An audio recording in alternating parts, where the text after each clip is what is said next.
देखिए, इनका जो कृत्य था, एक तो इन्होंने गंगा जी में जो इफ्तार करते हुए एक अपना एक वीडियो बनाया और सोशल मीडिया पर डाला।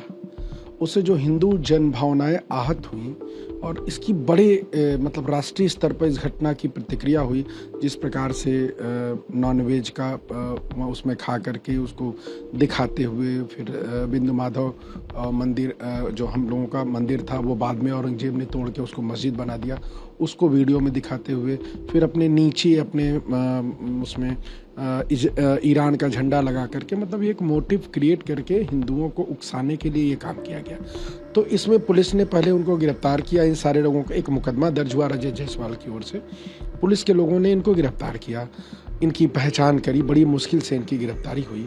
और इनकी गिरफ्तारी के बाद ये लोग फिर भी अपने पूरे कॉन्फिडेंस में थे कि ये लोग आराम से छूट जाएंगे, इनके द्वारा जो काम किया गया है उसके आधार पर ये लोग छूट जाएंगे। पुलिस ने भी 107, 16, 151 जो पुरानी धारा थी, अभी शांति भंग में उनका चालान किया, उनको जेल भेज दिया जमानतदार नहीं होने से। लेकिन जब पुलिस ने इस घटना की विवेचना शुरू की तो बड़े गंभीर तथ्य सामने आए। वो तथ्य मतलब एक तरह से समझिए कि ये किसी के बहकावे में या किसी के चढ़ाने में या किसी के षड्यंत्र में आकर के इन लोगों के द्वारा यह काम किया गया। एक सामान्य घटना ये होती है कि भाई चलिए आप गए गंगा जी में, कुछ खा पी लिए, तो नॉर्मली लोग कर लेते हैं। लेकिन जो नमाज की प्रक्रिया होती है, नमाज पढ़ने की जो प्रक्रिया, जो रोज़ा खोलने की जो प्रक्रिया होती है, उसके लिए इस्लाम में भी कुछ बंदिशें हैं, कुछ कानून है इस्लाम में।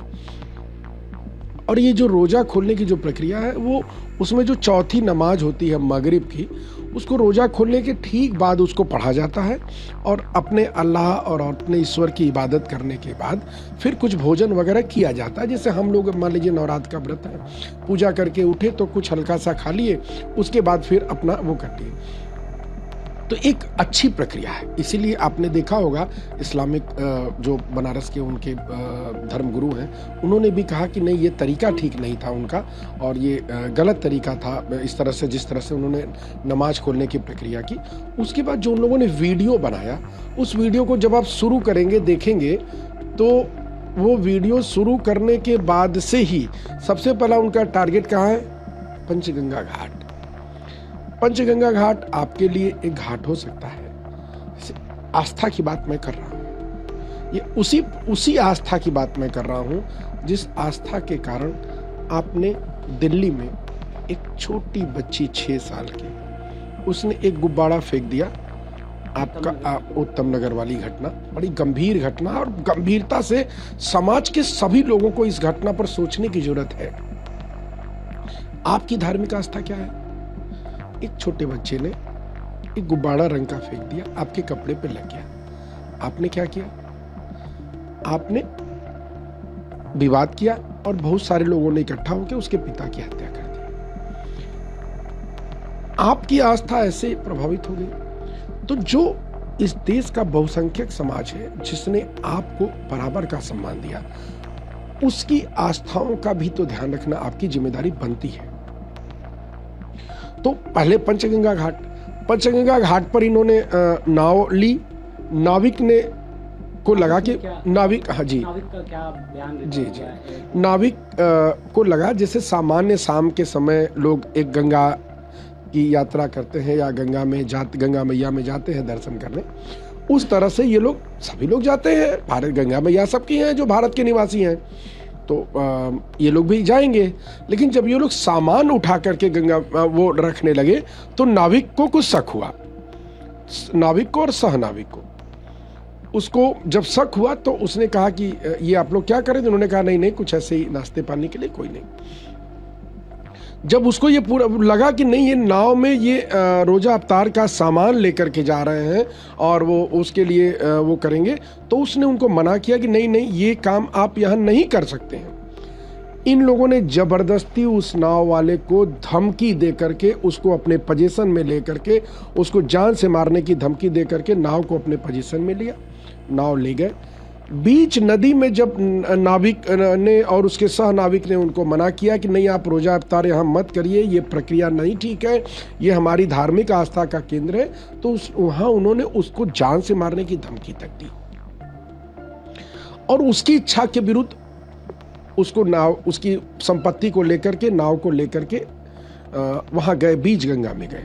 और जिस प्रकार से ये लोग अपनी भाषा में, कुछ हिंदी में, कुछ उर्दू में, कुछ अन्य भाषा में, जिस प्रकार से ये लोग नारे लगा रहे थे, वीडियोस बना रहे थे, उसमें सबसे पहला इनका टारगेट था पंचगंगा घाट और बिंदु माधव मंदिर। बिंदु माधव मंदिर को 17वीं शताब्दी में औरंगजेब ने उस समय तोड़ा था जब उसने विश्वनाथ मंदिर को तोड़ा था। उसका मुकदमा भी चल रहा है कोर्ट में। उसके बावजूद अगर आप धार्मिक नारे या धार्मिक गाना लगाकर आप उस बिल्डिंग को दिखाकर, उस इमारत को दिखाकर, जो इतिहास के किताबों से और खुद औरंगजेब के समय की किताबों से भी यह साबित है कि वह हिंदू धर्म का एक विराट मंदिर था, उसको औरंगजेब ने तोड़ा। तो आप इस तरह दिखा के बहुसंख्यक समाज की भावनाओं को तोड़ने का काम कर रहे हैं, चिढ़ाने का काम कर रहे हैं, उनको अपमानित करने का काम कर रहे हैं। फिलहाल इसमें कौन-कौन सी धाराएं लगी हैं जी। और कोर्ट में अगली तारीख क्या लगी? जी। देखिए, इसमें जो FIR दर्ज हुआ वो दर्ज हुआ, रजत जायसवाल ने एक प्रार्थना पत्र दिया कि कुछ लोग नाव से जो है कि गंगा जी में जाकर के रोज़ा इफ्तार कर रहे हैं, नॉनवेज खा रहे हैं, नॉनवेज को फेंक रहे हैं वहाँ पर, और उससे हमारी भावनाएं आहत हो रही हैं। उसमें जो मुकदमा दर्ज हुआ वो हुआ 298, 299, 196 1B, 270, 279, 223B और 24 water pollution and control act, इसके तहत मुकदमा दर्ज हुआ। पुलिस ने जब विवेचना की तो उसने यह पाया कि ये लोग नाविक की मर्जी के खिलाफ नाविक का अपहरण करके वहां ले गए और उन्होंने उसके साथ बदतमीजी की, उसको जान से मारने की धमकी दी, मारने का प्रयास किया। फिर उसके बाद पुलिस ने उसमें धाराओं की बढ़ोतरी की, 365 BNS और 308(5) BNS। तो चूंकि इसमें इन दोनों धाराओं में मिलाकर के 308(5) जो सब क्लास 5 है, उसमें 10 वर्ष तक की सज़ा का प्रावधान है। और इसलिए पुलिस ने उनको फिर प्रॉपर अरेस्ट किया और उसके बाद उनकी रिमांड के लिए माननीय न्यायालय में एक प्रार्थना पत्र दिया। माननीय न्यायालय में जब रिमांड पर बहस हो रही थी, उनके अधिवक्ता ने अपने बचाव में बात की, हम लोगों ने भी बताया और हम लोगों ने माननीय न्यायालय को जब यह बताया कि यह पंचगंगा घाट को ही क्यों टारगेट किया गया, यह बिंदु माधव मंदिर को ही क्यों टारगेट किया गया, और उसके बाद नाविक की इच्छा के विरुद्ध नाविक का अपहरण करके उसको जबरदस्ती उसका एक्सटॉर्शन करने के उद्देश्य से उसको ले जाया गया। तो माननीय न्यायालय भी यह देखकर अचंभित था कि क्या इस तरह का भी कृत्य किया जाना चाहिए एक इस देश के बहुसंख्यकों के खिलाफ। उस विषय को माननीय न्यायालय ने गंभीरता से लिया। उनके अधिवक्ता की ओर से बेल एप्लीकेशन माननीय न्यायालय में पड़ी। हम लोगों ने बेल एप्लीकेशन का विरोध किया, रिमांड का समर्थन किया।